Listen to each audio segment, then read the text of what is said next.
All right, it's nice to see all of you. We are recording now, and I'm going to go ahead and get us started. As always, don't hesitate to jump in if you have any questions or to interrupt or what have you. I will go ahead and share our slideshow and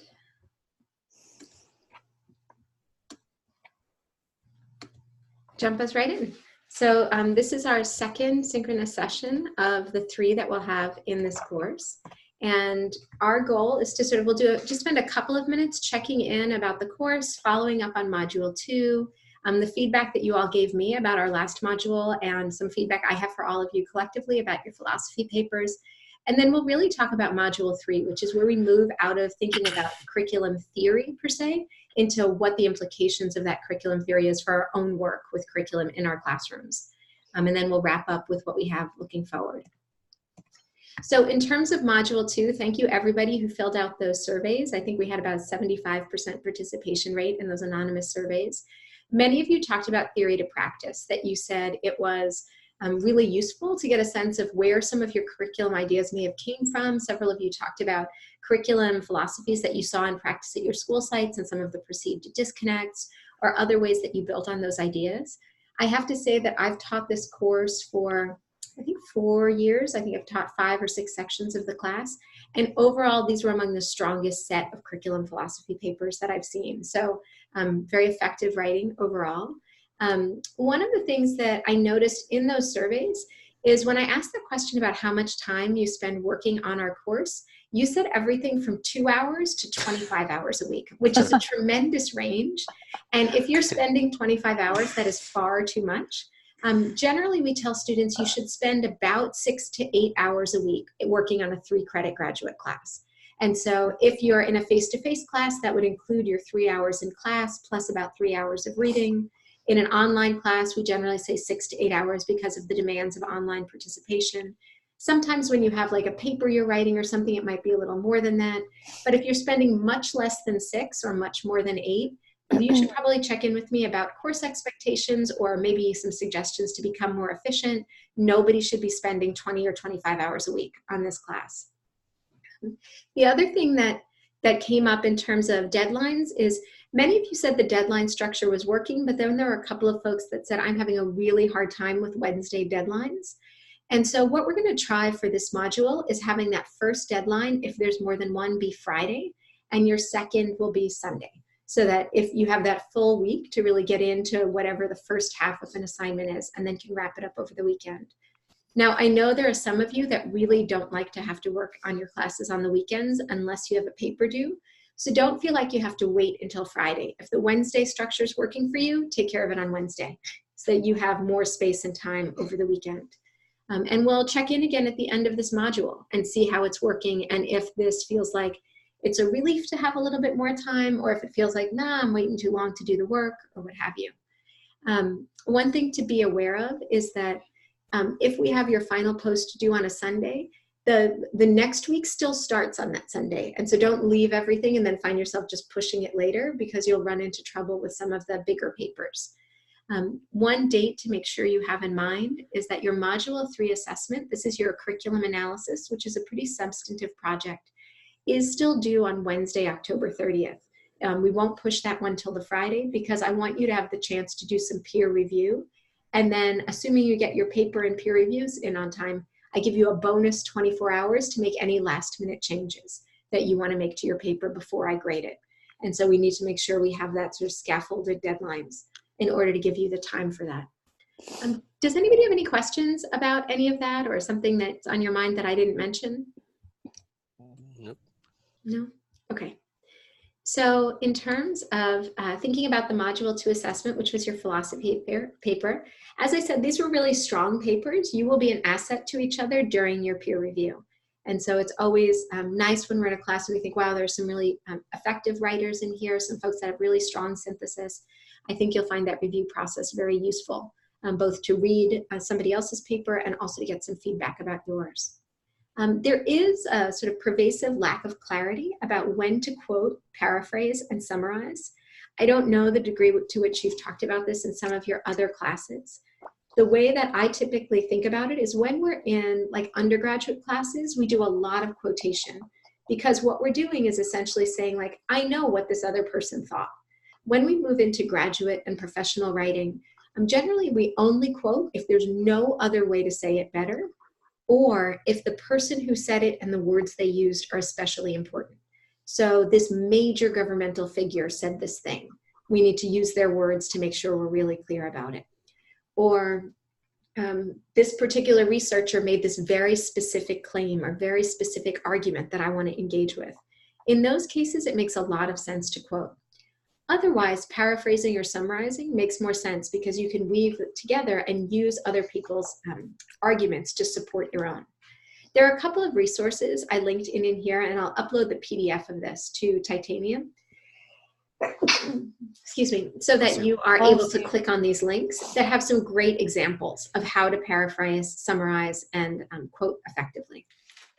And I tried to mark moments on your paper in the margins if it came up for your individual work. That's really helpful. Thank you. Oh, good. And APA continues to be a bit of a challenge, not for everyone, but for, I would say, a good 2/3 of you still had too many APA errors in your paper for this stage in the grad process. And again, I tried to highlight those or mark them in the margin so you would know what kind of errors you're making. Nobody memorizes APA formatting. Like, I write papers all the time. I've probably published 20 or 25 journal articles, and I still have to look it up every time. So don't feel any shame if this is something that you're struggling with or you don't have down yet, but you do have to sort of apply it and really look at those in-text citations and your ref list citations. So if you didn't get a 10 of 10 on the APA section, make sure you do a close look to see why. And incidentally, I gave each one of you feedback in the margins of your paper itself, as well as feedback for every single criteria in the rubric. So if you have any trouble at all seeing my personalized feedback on your paper, let me know and I'll help you find it. The version of Titanium that I see is different than the version that you see. So we might have to screen share so I can help walk you there, but I want to make sure you're getting all the feedback that I've offered. And then finally, a couple of resources that you may or may not have used or talked about in other classes. We have a couple of resources here at Cal State Fullerton that you pay for as part of your student fees, so you should use them. They're awesome and they're free. And all of them are available virtually. You don't have to come to campus. So we have, through the Graduate Student Success Center, tutoring available. It's done generally by faculty members, retired faculty members, not by graduate students.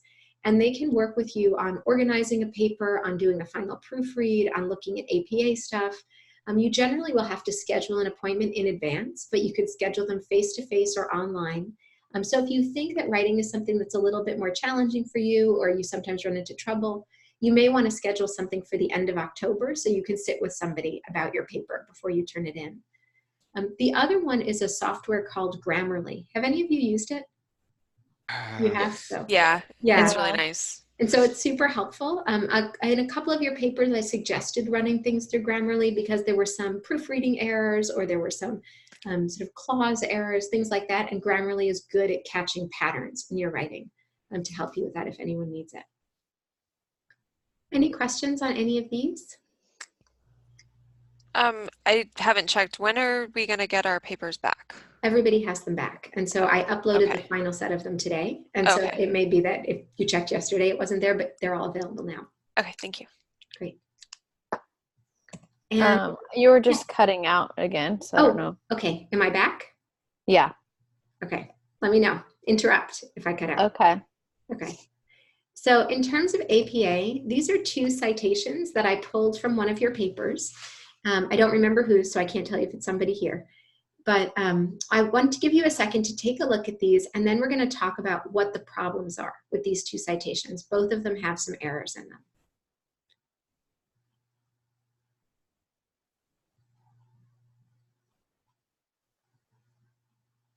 Does anybody have any ideas what's going on with that first one? It's 2 things. The search URL isn't what you should be using to cite. And then the title of the paper should be in sentence case instead of all like capital, like the initials shouldn't be capitalized. Correct. And so both of those are totally accurate. And so we only capitalize every word in the title of a journal We don't do that in the title of an article or in the title of a book. And so we want to make sure that we're using those. Only the first word and the first word after a colon should be capitalized, as well as any proper noun. So if it says United States or something like that, you would capitalize it. The other thing is, if you ever see this kind of search URL that has the word Fullerton in it, you know what you're actually citing is the Fullerton Library database, not where the article itself is from. And so you want to make sure that you don't include that because nobody else will ever be able to find it there. How about the second one? Does somebody else have anything that they notice about this? Would the title be italicized or lowercase? Yeah, the title should be italicized, and oppressed should also be in lowercase. Okay. And we're also missing the publisher and the publication place here. So it's a book, and so you want to make sure you're citing that. The other thing about this particular citation is this citation suggests that you read the entire book. There was only one chapter of the book that I uploaded for your readings. And so if you're only reading one chapter of a book, then you'll want to make sure you're citing just that chapter and not the entire book.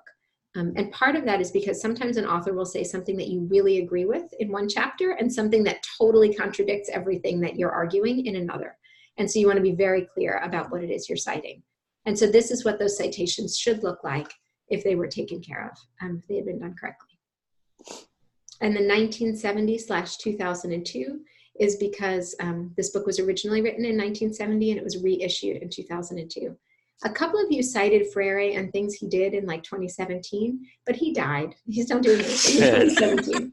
And so you want to be careful that you're always sort of referring back to when the research was originally done and not offering him sort of posthumous credit. Okay, so you have to put the original date as well as the updated, the public. Yeah, so it depends on when the work was cited, like when the work was written. So the more recent version of Freire, it was actually authored by Freire and Macedo. The version that I uploaded, so there was a 30th anniversary edition that had multiple authors. This is the correct citation for the particular version that I uploaded to Titania. The other option would be to say like Pedagogy of the Oppressed, 3rd edition, or what have you. Yes. It doesn't mention the chapter. Is that okay? Yeah, so this doesn't have the number of the chapter, but it does have the page numbers that were included for this particular chapter. In Pedagogy of the Oppressed, there are no chapter titles. And so that's the reason we typically use page numbers instead of chapter titles. The other option would be to cite it as a chapter using the chapter title within a book and list the page numbers. Okay, thank you. And generally, I look for APA errors just to point them out for you. Nobody failed the assignment because they had, a missing period or something like that. But it is something to just be attentive to as you're coming up. I have heard of cases of the graduate school rejecting final projects because the APA formatting was so off. And so you just want to make sure that you're paying attention to it as you come through. So in terms of where we are, we're right now in session 6. I heard y'all talking about the mapping of curricular processes just a couple of minutes ago. And we're sort of moving our way through how we go from these ideas about curriculum into curriculum as it's enacted in schools. And so in the upcoming weeks, you'll begin generating questions and planning your own curriculum analysis, and then beginning that analysis itself. Some of the readings that you're reading next week, session 7, are among the most interesting articles in terms of how teachers think about curriculum and analyze curriculum. There's a pretty wide range of very disparate approaches to curriculum analysis. And so you'll see when you sign up for your readings next week, I summarize what approach is used in each of the articles so that you can skim through a handful of them and pick the one that seems like it's the best fit for how you think. Some of them are more sort of quantitative tools or rubrics where you go through and check off things you notice. Others are very sort of focused on content analysis and let's look at what kinds of pictures are in the textbook. Others look at performance tasks or assessments, lots of different approaches to it. What I always encourage students to do is to find what you can call a mentor text. So somebody who did something that you aspire to, and then you're going to apply that to your own curriculum. And we'll look at a couple of examples a little bit later of what students' curriculum analyses look like, so that you can get a sense of how students actually do this. You'll then have a couple of weeks to work on your analysis. There's no additional reading or required discussion boards posts during session 9 or session 10. And then in session 10, You'll be submitting your curriculum analysis by October 30th. And then on the morning of the 31st, you'll get 2 of your peers' papers to give feedback to. You'll have a couple of days to read those papers and give feedback. You're not scoring the papers. You're just giving feedback about what works and what didn't, what recommendations you'd make. And then assuming that you submit your paper on time and your peer reviews on time, then you'll get an extra day from November 2nd to November 3rd when I'll reopen the Dropbox so that you can make any last minute revisions you'd like to your paper. And the reason why we do it this way is because research says that students get more from reviewing other people's papers than they get from getting feedback from their peers. What you may find is as you're looking at how effective somebody else's paper was, you'll realize like, oh, if I just explained this a little more clearly, my paper would make more sense. And so that's why we go through this process in this particular way. Generally, students have found this to be pretty effective. And then in our final module of the course, you'll actually do peer reviews a little bit earlier in the writing process, so you have more time for revisions. This one's really intended to help you sort of make any tweaks, but not comprehensive rewriting or redrafting of your paper. For most of you, the curriculum that you choose to analyze in Module 3 will be the curriculum that you choose to rewrite in Module 4. So Module 3 focuses on just evaluating what works, what's there, what's not there, learning about the curriculum. You don't have to create any curriculum in this module. That's what you'll do for your final project in our class. Any questions about the overarching flow before we get into the actual project? Okay. So your unit assessment for Module 3 is a curriculum analysis, and for this project, you're going to examine a curricular issue or process that interests you. There are 4 major components of your project. The first is an introduction and rationale, which is where you argue for why it's important to analyze this curriculum. The next is a description of your evaluation process, and I'll talk more about what that is in just a moment. You then present the results of your analysis, so the raw data and some sort of summary or synthesis of the data, and then you'll close your project with some very brief recommendations for revision or improvement. And again, you don't have to do any of those things in this module. That's what you'll do in your next module. So in terms of what you can choose to examine for your curriculum analysis, I encourage you to select a topic or question that's relevant in your own discipline or your local context, so your school site, or for those of you that are not currently teaching, for the school where you anticipate teaching, or what have you. Some of the kinds of questions students have asked in the past is like, how is concept M addressed differently across different levels of a particular class? So how do we teach argumentative writing in a college prep class, in an honors class, in an AP class? What's different or the same? Which curricular topics are emphasized or minimized in a particular class? I think last year I had one of my world language candidates really wanted to know, how are we talking about education and educational norms in our language classes, because she felt like that was a gap. You might think about to what degree does our current unit reflect the revised standards in my discipline? I know for those of you teaching science, some of you have schools where NGSS has been more effectively integrated or less effectively integrated.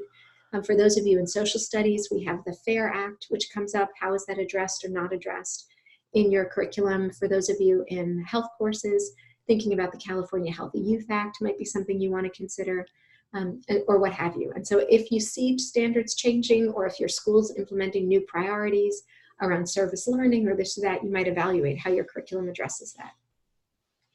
Several students have looked at analyses of textbooks. In a couple of cases, a district was getting ready to choose a textbook, and so students used this course to evaluate 2 proposed textbooks to try and make a decision about which one was more effective for their needs.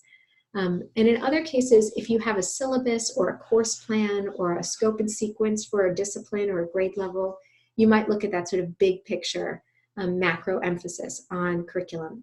In one case, for example, I had a student who was the only music instructor at his school site, and there was no existing scope and sequence for music instruction in his district. And so he went and he looked at the syllabi for music ed classes at the high school level from every high school in his district, and then really started to map out what a scope and sequence for high school music could look like in the district. So once you have a question that interests you, and like choose something that really interests you so you don't get bored of it, like pick something that feels relevant and important to your work as a teacher. You'll then select curricular products or processes that relate to your question. I know that feels really amorphous, but as you get into the readings, especially during session 7, you'll have a much better sense of what that looks like. And we'll look at a couple of examples in just a minute. Some of the kinds of things people choose to analyze is a semester-long course outline, a school or district level curricular plan, a unit plan you've used, a textbook. Some people have done like standards crosswalks or analyses, a way of involving family members. I know a couple of you in your curriculum philosophy papers talked about engaging families as co-creators of curriculum.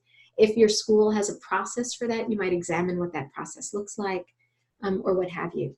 And if you have an idea for something that's radically different than anything I've mentioned, don't hesitate to email me to talk it through. I'm happy to make this project fit your own needs and priorities and interests. And I've also worked on this project with enough students that I can help you think about how to keep it manageable. So to do an analysis of this type in the time you have available in a single course, generally you want to go narrow and deep. Sometimes I'll have students say, I want to look at the entire semester and see what the curriculum does. In order to do that, you have to stay pretty high level because you don't have time to analyze every lesson you're teaching for 10 weeks. And so instead, we would think about, let's take a more manageable chunk. Let's do 2 weeks or 3 weeks of instruction and really look at how you're addressing this particular skill or what have you. Could this project help with our 599 course? Yeah, that's a great question. So it depends on what you're doing for 599. We fully expect that this project will help you work towards your final capstone project for those of you that are doing curriculum work. We just have to make sure that there's not overlap. And so some of the ways students will address that. What's your project for 599? I'm still deciding. Okay. So I'm like, how can I try to use what resources are given to me? And I don't know. But then you mentioned as long as they don't overlap. Yeah, so some of the ways that students sometimes avoid overlap is, for example, if you have, if your unit is about your final project is about how are we teaching argumentative writing in 11th grade, right? Maybe what you're doing in this class is you're looking at how we teach argumentative writing in this particular unit. And for your final project, you're looking at how do we do it in this unit, and your final project draws it across both of those units. So they can be connected, but not identical work. Okay, so you can still use the similar or same resources then? You can use similar or same resources. This course can contribute to your final project. Work that you're doing for your final project cannot contribute to this course because this course is smaller than your final project overall. Yeah, okay, thank you. And I'm happy to work with you on that one-on-one as you figure it out. Okay. So in terms of how you analyze the curriculum, so Gladhorn provides a big picture overview of approaches to curriculum evaluation in Chapter 12. It's among the more useful big picture lenses that I've found, and it's so far from perfect. Like you could not possibly read the Gladhorn chapter and know how to analyze curriculum. You probably can read the Gladhorn chapter and know what questions you have about how to analyze curriculum. The place that you'll really see the analysis is in the section 7 and 8 jigsaw. And let me see if I can open that up here. So these readings are examples of how teachers and researchers analyze their curriculum, and they're from multiple disciplines and include what we call content analysis, the analysis of the stuff you're teaching, the textbooks, the standards, and the assessment. Alignment analyses, so that's the relationship between standards and textbooks or standards and lesson plans, syllabi, and what have you. And so where's my person? So let's see if I can open this up, and I think I have to switch windows for you. So do you still see the slideshow, or do you see a Google document? A slideshow. Okay, so let's switch you over to the Google Doc. Okay, do you see the Google Doc now? Yes. Yeah. Okay, so next week what you're going to be doing is another hypothesis annotation activity where you're going to be coming through and reading one of these articles, or I think it's actually two articles that you think might be useful for you, and annotating them in the margins. Now, as you're reading, it doesn't matter if they're in your discipline or not, because what you're looking for is how they analyzed curriculum, not necessarily what they found. And so in my comments on each article, I tried to describe just what they're about, so you can really look at what's happening here. And again, I suggest that you click around several of them, before you choose the articles that you want to focus on, so that you're choosing the ones that work best for you. They're all pretty strong in terms of the ways that they describe the analysis process. Your goal is to find an article and then to write your own evaluation process with such a level of detail that another researcher or another teacher could read your curriculum analysis and then do exactly the same thing in their own classroom and get the same results. And so that's how we argue for validity and reliability in a curriculum analysis process, is we have a detailed description of what process we use to analyze. If you create a checklist, you would include your checklist. If you go through and you highlight keywords, you would describe what keywords and how you chose them, and so forth. And so that is your overall goal. And these particular articles have everything from, like this CCSSO article is like a 200-page document that has rubrics for everything they did in terms of how they analyzed a math curriculum. Now, you do not have enough time to do 200 pages of rubrics, but maybe you decide I'm going to use this one subsection and apply it to my own curriculum, or I'm going to use this as inspiration for the work that I do on mine. And so in your paper, you can say, I modified so-and-so's approach in this particular way. And you'll just justify why you did it. Don't justify it by saying I didn't have enough time. Like, justify it by saying there was a reason to do it this way that made sense for my curriculum. So I think you'll enjoy working with those particular articles. And so that is what you'll be doing for next week. And I'll bring you back towards our PowerPoint now. And so, as I said, based on the reading, you'll identify or develop an evaluation process that suits your own research questions. And you'll have the opportunity next week, you'll read, towards the end of the week, you'll post something to a discussion forum that says, hey, this is what I'm thinking about doing, so your peers can give you some feedback. And everybody kind of feels a little bit lost at the beginning of this process, because until you start trying out the analysis, you don't really have a sense of how it's going to go. It's possible that you'll choose an analysis method, you'll try it out for a half an hour or an hour on your curriculum, and you'll say, wow, I totally need to change this. And that's fine with me. I would encourage you to, before you start writing your paper, to really spend, as I said, a good half an hour or an hour analyzing the curriculum using the process you think you're going to use, so that you find out early if there's something significant you want to change and you don't do a lot of work that you feel like you need to go back and redo. Anybody have any questions so far on this? Nope. Okay. And so I think I just said this. And your discussion board post about your evaluation process should evolve into the actual evaluation section of your paper. So my hope is that so last module, we didn't use the discussion forums at all. In this one, we use a mix of the discussion forums and hypothesis, because you're not all reading the same articles, and really the focus is on writing.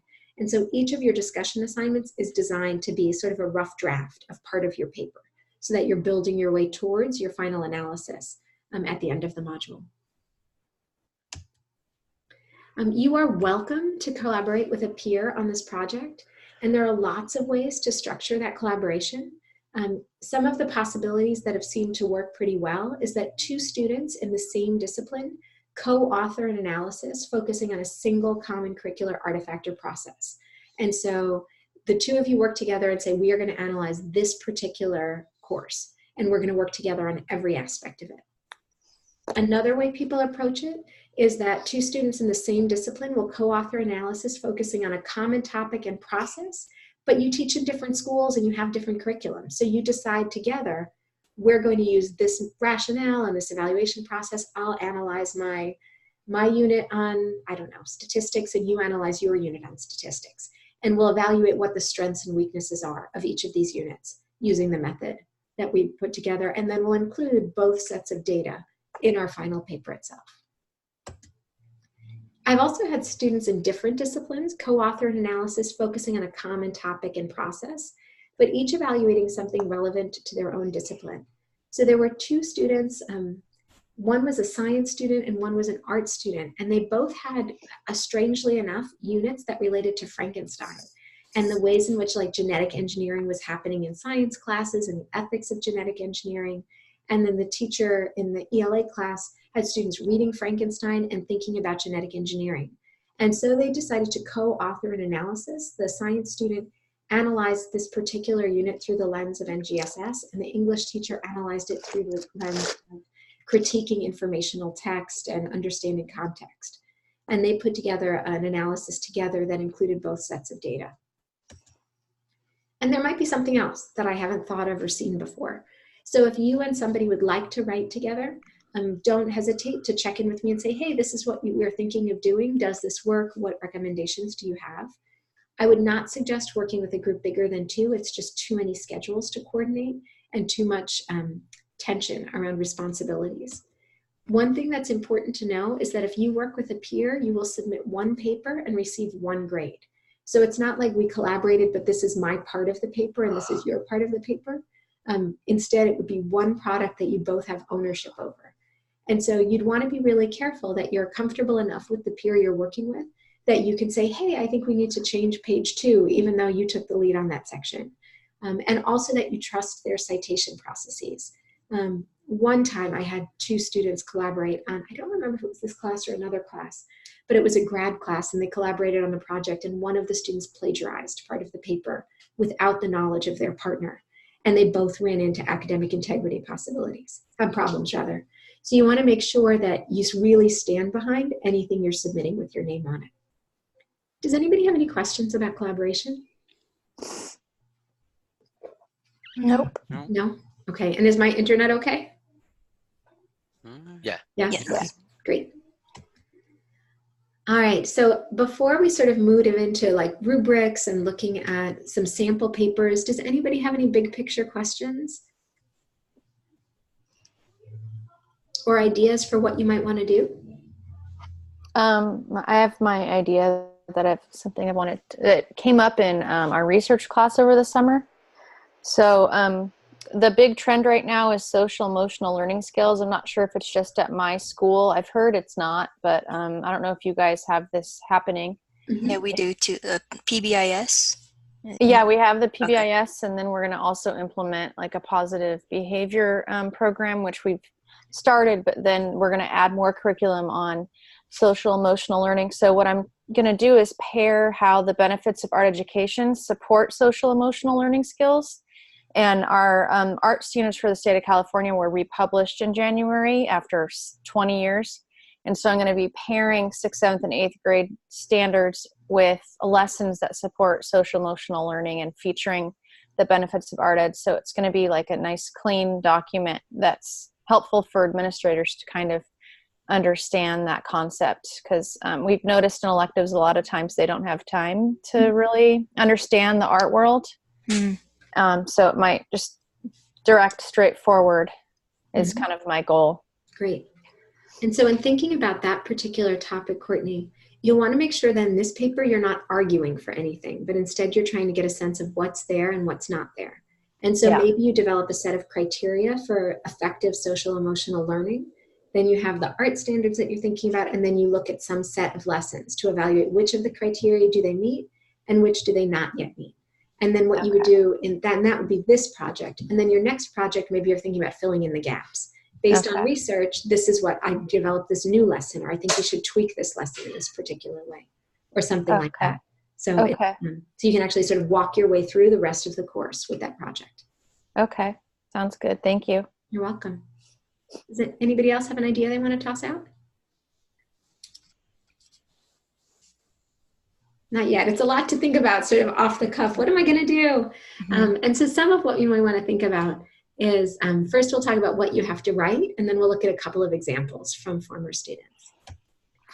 And so there are a couple of pieces for this. So the first is your introduction and rationale. This is concise, just 1 to 2 pages, that situates your analysis. This is talking about what you analyzed and why. It may be just what Courtney said to us, like a district priority in my district is infusion of social emotional learning. Social emotional learning has been defined as such and such. However, there's not enough space and time for art teachers in my district to implement it. And so in this analysis, I'll be evaluating what we already do well in the hopes of identifying something in the future. And so basically it's just laying the framework. The next section is your evaluation process, which generally will be about 1 to 2 pages. And this is where you describe exactly what evaluation method you chose and why that method was appropriate. And so this is where you'll say, I used this rubric or I adapted this process from so-and-so. This was a good fit for my research question for this reason. And I have a couple of references in here to support you with this part. Students generally enjoy and do well on the curriculum analysis project, but when they struggle with the evaluation process because it's not detailed enough. You really want to make sure that you're defining exactly what you're doing. If you're creating an instrument or a rubric or some other mechanism of evaluating things, include it as an appendix. Like say, this is the questionnaire that I used. Make sure that folks are able to really follow your process. You'll then have the section that's the results of your analysis. This must include some narrative where you make meaning of the data, but it can also include all kinds of other things. So if you use a rubric, maybe this is the copies of the rubric with the raw data. If you're analyzing a set of 10 or 15 lesson plans, maybe you include a lesson plan or two to show how you analyze them, and then charts that summarize your findings. You don't have to include absolutely everything you did, but you do want to include enough to illustrate how you made sense of it so that we trust that what you said you found is really what you found. And the papers I'll show you in just a moment have 3 very different ways of presenting the results of that analysis. Some students will find this section of their papers quite long. Usually that's because they've included like copies of the standards and rubrics and excerpts from their textbook and things like that. It's not necessarily a ton of narrative writing. It's however it is you're portraying this data. And then finally, you'll include your recommendations. And again, this is short. It can be up to 250 words that summarizes, based on what I learned, this is what I suggest we do next. This might be what you suggest you do next in your project. It might be what you suggest teachers in general do next, or what the field does next, or there needs to be more research about the effect of social emotional learning on students' academic and artistic development. You know, whatever it is that your analysis revealed that you recommend. Many students just make bullet points for this section, and that's fine. You'll build out the recommendations and actually do them in your next project. And you don't have to do everything in your next project that you recommend. So feel free to recommend things that are more substantial than what you think you'll be able to do in your next project. I won't hold you accountable for meeting all of your recommendations. Any questions about this or anything that's unclear? Nope. No. No? Okay. I hope this is helpful. One of the hardest things for me about teaching online is I have so little opportunity to interact with you, and I'm so not a lecturing professor. I'm like, can't we just sit down and talk together about this? So please don't hesitate to let me know what I can do to be more effective for you as we're going through this. Thank you. You're welcome. Thanks. So we talked about how you're going to be evaluated and what your bonus revision window will be for those of you that submit your initial paper as a complete paper and complete your peer reviews on time. The full rubric for your work is on titanium. And as you know, I tend to be, let me switch you over to that. Let's see. I'll switch you over to that window. As you know, I tend to be pretty detailed in my rubric and assignment descriptions. So you'll have far more information than you need about what you need to write and what this should look like. This page basically has some of the bullets that I just talked through. And then I walk you through each section and what each section should look like and how each section is built into your overall grade. And so you'll see there's that introduction and rationale. There's the evaluation process, the results of your analysis, and again, making sure you have raw data included in that. And then finally, your recommendations, academic writing, and any necessary APA formatting. I think this is pretty straightforward. If there's anything that you have questions about, don't hesitate to ask now or at any point in the future.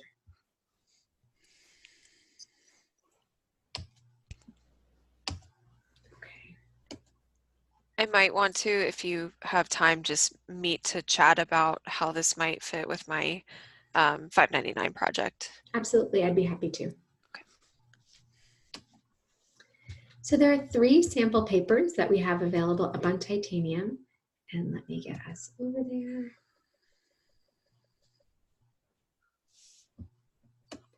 And so they're in the section of our titanium class where it says assignment descriptions and rubrics.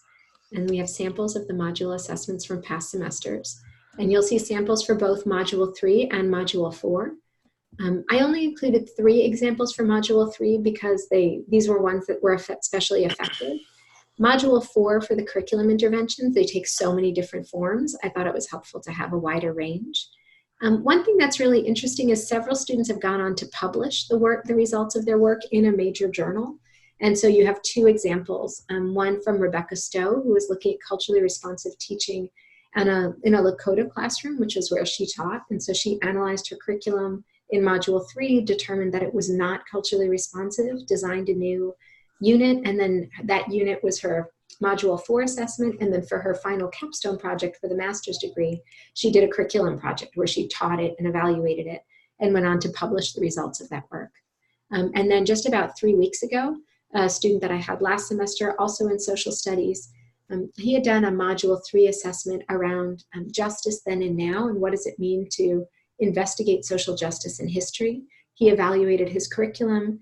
I don't believe he designed new curriculum for this particular article. I think he just published the rubric that he had used. And that was in sort of a very big social studies journal. So this type of work is very much something that students and teachers do quite regularly as part of their work. So I'll go ahead and I'll open up each one of these papers. And I will need you to tell me if you can see it. So do you see it, or do you still see the titanium site? Titanium. Okay, let's get you over here. So this particular paper, you see it now? Yeah. Yep, okay, so this is from a student 2 years ago who was looking at some of the Smarter Balance ELA performance tasks. And what she was really interested in is to determine which performance task would better meet the needs of her students' population and English teachers at her school. In her rationale, she talked about some of the shifts and some of like the specific tensions and issues that were coming up in her classroom. And so as you look at her paper, she sort of weaves through, this is why I did this is why it's important. And then she gets into what her process was. She describes what her questions were and then how she evaluated each of these 8 performance tasks by looking at which standards were being addressed and what skills students were being asked to demonstrate. And then she looked at the performance tasks that were created by her school site versus the ones that were recommended in the textbooks they wanted to purchase. And so she goes through and talks more about what that process was like. She created a rubric, which she included as Appendix 2, and then she described how she scored things and what that process looked like. And so as you sort of look through her paper, which I'll let you do on your own, you'll see that she sort of goes through and she identifies some of her guidelines, and then she comes in to actually have the data from what she had. And so this is what was given to the 9th grade teachers. And so this is not anything that she created. This was cut and paste from her school site. And then these were some of the lesson plans and content standards that she had to work with. And then this is how she evaluated them. So this is the rubric that she used to evaluate them. And then finally, some of the things that where's her data? Some of the data that she had through each of these sections. And so you can get a sense of how she chose to approach that by using things she was required to do within her district itself. And the recommendations she has was that she needed to make some administer specific performance tasks, use the same rubrics, and what have you. And so that was one way that someone approached that. I'll pull up another example that's a very different kind of approach. And go. So do you see it now, assessing the world language standards? Yeah. Okay. And so in this particular case, this student was interested in seeing how effectively the world language standards align with the Common Core standards as they were implemented in California at this particular time. She was concerned that they weren't rigorous enough. And so what she did is she did a crosswalk, which is she looked at the demands of the world language standards in comparison to the demands of the Common Core standards. And so if you sort of look at, she has her evaluation process where she describes exactly what she did. And this was, I think, 2 students working together on this particular one. And again, she sort of goes through, these were the results to her analysis, and some of the gaps that she found. She noticed there was a lack of alignment with reading standards and what have you. And then she said these were some of the things that were effective and less effective. And she went through and made some recommendations. These are all the different things that they chose to analyze. And then she summarized what she found and made some recommendations. And these students then went on to actually develop this curriculum that would align these more effectively elsewhere in their paper. And so, in their final project. And so here you can see they created a matrix where they said, here are the world language standards. This is a literacy standard that might align, and this is an AP learning objective that might align, to get a sense of where were points of connection and where were tensions, where there was no effective alignment. And I won't walk you through the third paper because I'm afraid it will bore you to tears to have to look at another one, but it is, that's the one about social studies, and would be really interesting and effective way to sort of think about how people might structure this type of assignment. Now, students have really different perspectives about whether it's helpful to look at somebody else's work or not. As an instructor, I always struggle with it. I know that you want examples in a sense of like, what am I supposed to do? What could this look like? But I also don't want you to think that these are the only good examples or that these examples are perfect. They're all A papers, and they all had recommendations for improvement. And so know as you look at them, they're all really strong, and they've all been shared with the students' permission as well. Any questions? Nope. No? Okay.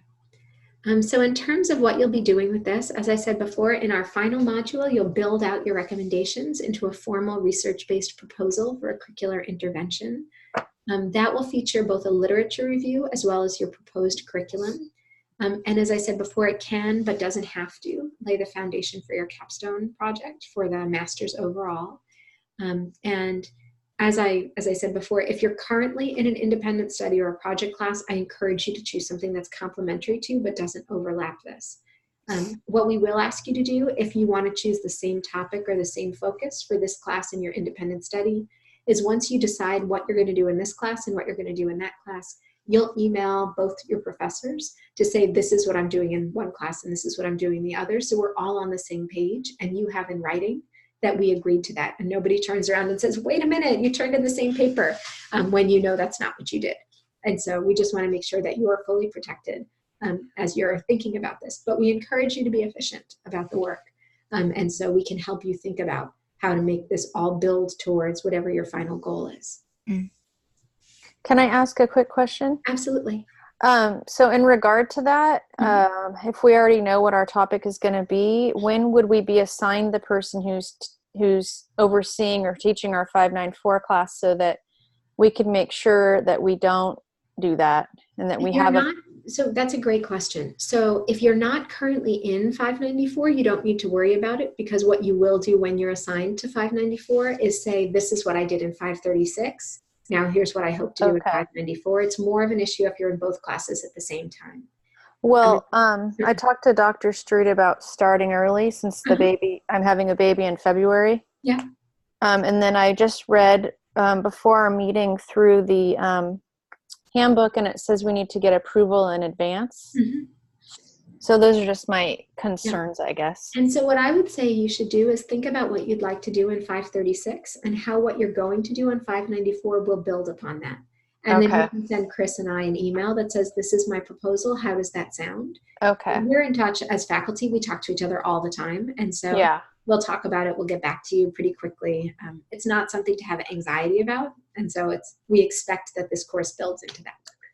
Well, the only reason why I would have anxiety is because I need to be on campus with students. For your curriculum project. Yeah, and I'm not going to be in the spring, so that's why I'm like, oh, should I do something else? Okay, sorry, I don't mean to interrupt so much. No, that's okay. That's something to really think about, because for this course, it doesn't matter if you're around students or not. You're really looking at the curriculum as a document. There's no analysis of student learning in 536. Okay. In your curriculum project, you're implementing and evaluating, and so that you really have to make sure you've gone through and have all the proper permissions, have all of that figured out. Have you. There are lots of ways that people that are not teaching full-time in that semester have done it. You're due in February, Courtney? Yeah. Yeah, and so we might think about like, how are you timing things, all of that, but we should talk about that one-on-one and figure out what makes sense. Yeah. Okay. Any other whole class questions about this? Okay. So I have online office hours by appointment. Email me to set something up. I'm always happy to meet with you. Our final synchronous session is Monday, November 4th from 5 to 6 p.m. Pacific time. And just like this one, I'll record that if you're not able to attend. There is a quiz associated with your participation in this session.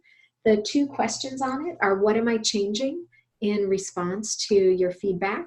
And then how many hours a week should you spend in this class? Does anybody remember the answers to those? 5 to 6, I believe. 6 to 8. Yep, 6 to 8 hours. And what am I changing? The days. Yep, Yeah, the due dates. Due date. Yep. And they're multiple choice questions. So you should all get 100 and it'll be an easy quiz. Any final questions for me? No. So that's it for now. I'm going to go ahead and turn off recording, and I'll stick around for a couple of minutes in case anybody has any one-on-one questions, and I'd be happy to answer.